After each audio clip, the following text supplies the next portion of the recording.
우리 과학사 하면 뉴턴 같은 거인들 다들 아시잖아요. 근데요, 만약에 뉴턴만큼 어쩌면 그 이상으로 위대했는데 역사 속에서 거의 잊혀진 또 다른 거인이 있다면 어떠세요? 바로 오늘 우리가 파헤쳐 볼 이야기가 과학혁명에 숨겨진 용어 로버트 훅입니다. 자, 여기 세 가지가 있습니다. 현미경, 용수철, 그리고 진공. 딱 들어서는 전혀 상관없어 보이잖아요? 근데 이 모든 것의 중심에 놀랍게도 단 한 명의 천재가 있었습니다. 네, 정답은 바로 로버트 훅이라는 한 인물입니다. 이 사람은요, 단순히 아이디어를 떠올리는 과학자가 아니었어요. 그 아이디어를 진짜 현실로 만들어내는 발명가였고, 또 불가능해 보이는 걸 가능하게 만드는 공학자이기도 했죠. 자, 오늘 우리 그의 천재성을 한번 제대로 따라가 보겠습니다. 근데 훅 같은 이런 천재가 그냥 태어날 순 없겠죠. 그를 키워낸 시대적 배경이 정말 중요했습니다. 바로 17세기 영국, 그곳이 바로 무대였죠. 17세기 영국은요, 진짜 지식의 빅뱅이 일어나던 곳, 말 그대로 과학혁명의 심장부였습니다. 특히 왕립학회 같은 곳들이 이건 왜 그렇지? 하고 질문을 던지는 완전히 새로운 방식을 제시하면서 그야말로 지식의 폭발을 이끌고 있었죠. 이 시대의 진짜 핵심은 뭐였냐면요. 더 이상 그냥 책상에 앉아서 철학적인 생각만 하는 게 아니었다는 거예요. 자연 세계를 이해하려면 직접 손으로 만져보고 눈으로 봐야 한다. 바로 이 실험과 관찰이 과학의 중심으로 딱 자리 잡기 시작한 거죠. 자, 그럼 이런 혁명의 한가운데서 훅은 대체 어떻게 자기만의 과학적인 생각들을 키워나갔을까요? 그의 어린 시절로 한번 거슬러 올라가 보죠. 훅의 시작은 사실 굉장히 미미했습니다. 1635년에 가난한 목사의 아들로 태어났거든요.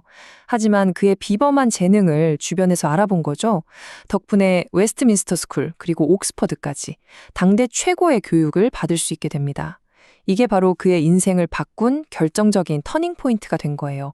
특히 옥스퍼드에서 만난 그 시절 최고의 화학자였던 로버트 보일과의 협업은 이건 정말 그의 인생을 결정지었다고 해도 과언이 아닙니다. 여기서 그는 그냥 조수가 아니었어요. 아이디어를 어떻게 실험으로 증명하는지, 가설을 어떻게 데이터로 검증하는지, 이 과학적인 사고방식의 기초를 그냥 통째로 흡수해버린 겁니다. 이때의 경험이 훗날 그의 모든 위대한 발견에 단단한 토대가 되죠. 자, 이제 훅의 커리어에서 가장 빛나는 시기로 한번 가볼까요?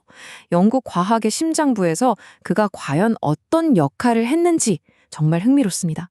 1662년 훅은 왕립학회의 초대 실험 큐레이터라는 아주 독특한 직책을 맡게 됩니다. 근데 이게 그냥 실험 담당자 이런 게 아니에요. 매주 당대 최고의 지성인들 앞에서 세상을 깜짝이 놀라게 할 새로운 실험을 직접 구상해야 했고요. 그걸 위한 장비까지 만들어야 했고 또 그걸 성공적으로 보여줘야만 했습니다. 이건 상상력과 기술력의 극한을 요구하는 자리였던 거죠. 바로 이 지점이 훅을 정말 특별하게 만드는 부분입니다. 그는 머릿속에 떠오른 아이디어를 그냥 놔두지 않았어요. 그걸 현실의 도구로 만들어내는 정말 뛰어난 제작자였거든요. 새로운 걸 발견하려면 새로운 눈이 필요하잖아요. 훅은 그 눈을 직접 만들어 쓴 거죠. 그러니까 이론과 실제를 완벽하게 하나로 묶어낸 진정한 과학계의 장인이었다고 할 수 있습니다. 가장 대표적인 예가 바로 이 공기 펌프입니다. 우리가 학교에서 보일의 법칙이라고 배우잖아요. 사실 그 발견은 훅의 이런 공학적인 천재성이 없었다면 불가능했을지도 몰라요. 왜냐하면 기체의 압력하고 부피가 어떤 관계가 있는지 증명하려면 엄청나게 정교한 장치가 필요했는데 바로 그 장치를 만든 사람이 훅이었거든요. 지금 보시는 이 그림이 바로 훅이 직접 설계한 공기 펌프의 모습입니다. 정말 정교하죠? 이 장치가 없었다면 물리학의 아주 근본적인 발견 중 하나인 보일의 법칙이 훨씬 더 늦게 세상에 나왔을지도 모르는 일이죠. 생각할수록 정말 대단하지 않나요? 자, 그럼 이제 다른 사람을 돕는 걸 넘어서 훅 자기 자신의 이름으로 남은 위대한 발견들은 뭐가 있었을지 한번 살펴볼까요? 그는 자기가 직접 개량한 현미경으로 아주 작은 코르프 조각을 들여다보고 있었습니다. 그런데 거기서 생명의 가장 기본이 되는 단위를 발견한 거예요. 바로 세포, 셀입니다. 지금 우리가 배우는 생물학 전체가 이 세포라는 개념 위에 서 있잖아요. 그 거대한 시작이 바로 훅의 이 예리한 관찰력에서 비롯된 겁니다. 정말 놀랍죠? 그리고 물리학에는 그의 이름이 딱 붙어 있는 훅의 법칙이 있죠. 뭐 쉽게 말하면 누르면 들어갔다가 놓으면 튀어나온다. 융수철 생각하시면 돼요. 이 너무나 당연해 보이는 탄성의 원리를 수학 공식으로 깔끔하게 증명해낸 겁니다. 근데 이게 그냥 간단한 법칙이 아니에요. 이것 덕분에 정밀한 시계부터 시작해서 오늘날 우리가 쓰는 거의 모든 기계공학이 가능해진 거거든요. 자, 그럼 이 모든 발견들이 오늘날 우리에게는 과연 어떤 의미를 가질까요? 훅이 남긴 진짜 유산을 한번 정리해 보겠습니다. 가장 중요한 핵심은 바로 이겁니다. 훅의 법칙은 그냥 교과서에 나오는 물리 공식이 아니었어요. 그건 세상을 통째로 바꿀 기계들을 설계하기 위한 일종의 설계도이자 청사진이었던 셈이죠. 그의 이론이 없었다면 증기기관이나 거대한 공장들로 대표되는 그 산업혁명, 아마 전혀 다른 모습이었거나 훨씬 더 늦어졌을 겁니다.